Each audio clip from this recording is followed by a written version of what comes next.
Yeah, it's still Tuesday morning, the 10th of November 2009, and this is the second little part on this law thing that we're talking about, these law videos. And I just want to qualify this by saying again, you know, I'm not a lawyer.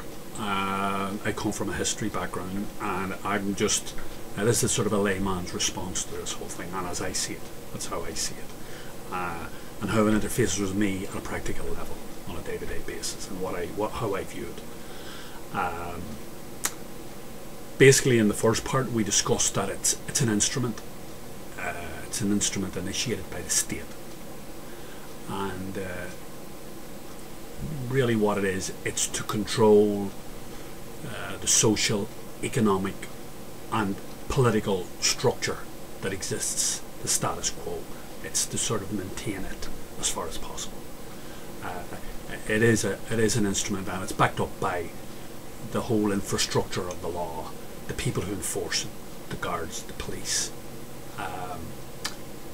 the men who advocate it, either for it or against it, the lawyers, the solicitors, and then the men who actually carry it out, the judges who enacted the judges, and the juries.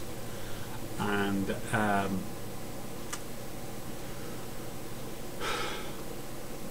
in the first part we just said that, you know, it has twin heads, common law and statutory law, and then within that, down below that, there are the levels of the law, which the law relating to the state, the law relating to property, and the law relating to the person. And it can be either criminal or civil law, but that's only a small thing. I just really want to talk about the fact that for almost 5,000 years, well, maybe not 5,000, certainly 4,000 years, we had a different law system here in Ireland. What happened was the English arrived here in force, basically, at the plantation of Munster, which is the beginnings of the 16th century. And that was really Raleigh and Gilbert down in Cork. They were the two main men involved in that. They had huge plantations down there, and they brought back the killer potatoes, which caused our famine, and nearly wiped the Irish out. So they weren't bringing back potatoes from the West Indies for our advantage, and from South America for our advantage. But that's another day's work. But anyway, they initiated the plantation of Munster beginning in the 16th century. It was really a military thing. It wasn't a coherent political thing. And that only came about really with the flight of the Earls. And after the Irish Earls had left and gone to France and Italy, what happened was James I of England, James VI of Scotland, he was a Gaelic chief and he spoke Gaelic. He appointed a man here called Sir John Davies, who was his Attorney General, an extremely bright, ruthless lawyer. And he did an analysis of Irish society. It was the first time anyone had really done a similar an analysis like this. It was like a dissection of Irish society, and he took it apart and he came up with a series of things that were to be done to subjugate the Irish. But the two most important things were the subjugation of the language, i.e. Gaelic, the Gaelic language, and the second thing was the subjugation of the Brehon laws. That's what our laws were called, the Brehon laws.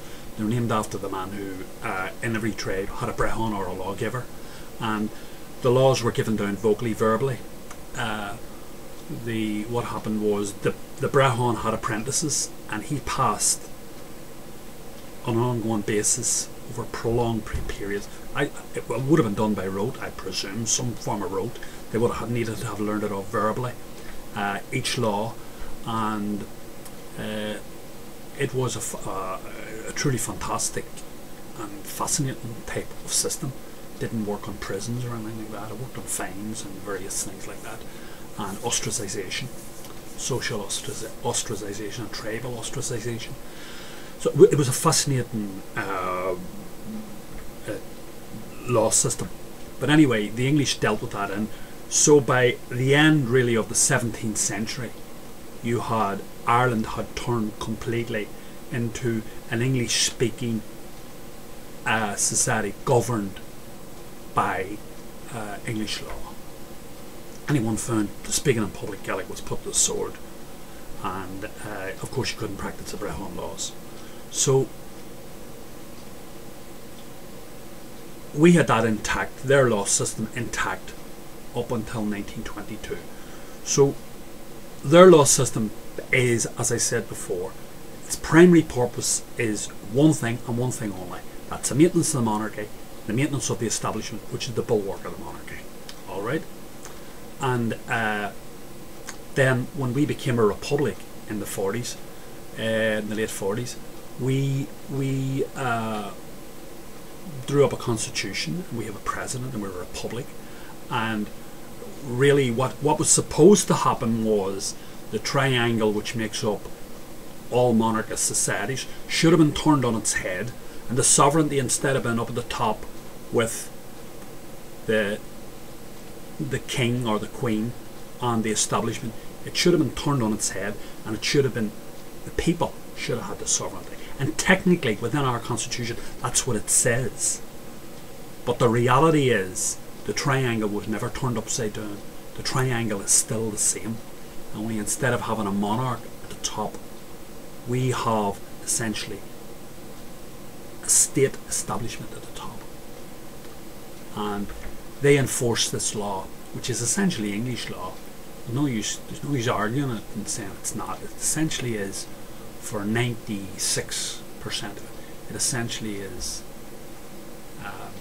English law.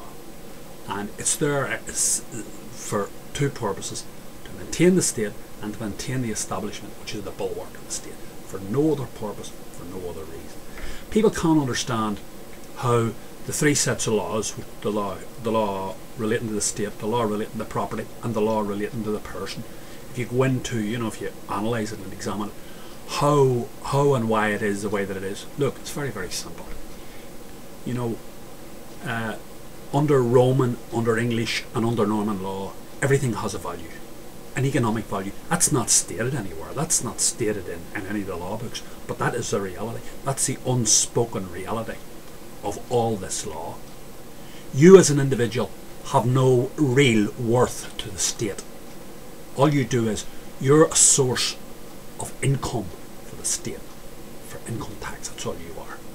You're nothing else. You don't really. People like to think they have value and merit and all. Oh yes, you do. If you work for the state, if you're a state agent, you have great value.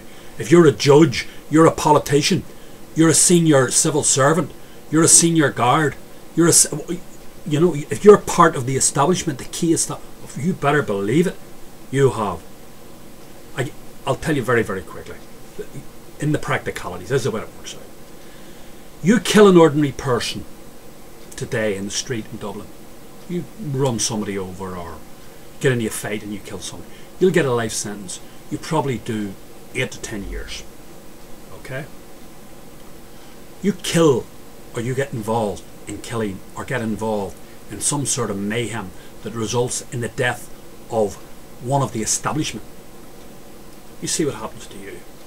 I promise you, you will never see the outside of a jail. You will be put in the jail for the rest of your natural. You think of Malcolm MacArthur, 1982. Alright? He's been in the pokey for, that's 27 years, more. Alright? Now, you think of some of the most dastardly murders that have been committed here, and you think that didn't involve anybody in the state, any of the establishment. Some young boy was killed or something like that, some dastardly act done against him. The guy do 8 years, 9 years, he's gone. Anyway, the next thing then we've got to deal with then is property. Same thing. You go and you burn a building down in somewhere like Grafton Street, you see what will happen to you.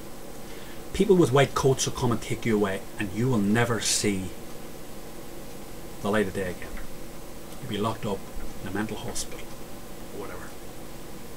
So what you have is, you've got the establishment, and you've got property as an adjunct of that establishment, and then you've got the ordinary citizens, and they're to be shat on.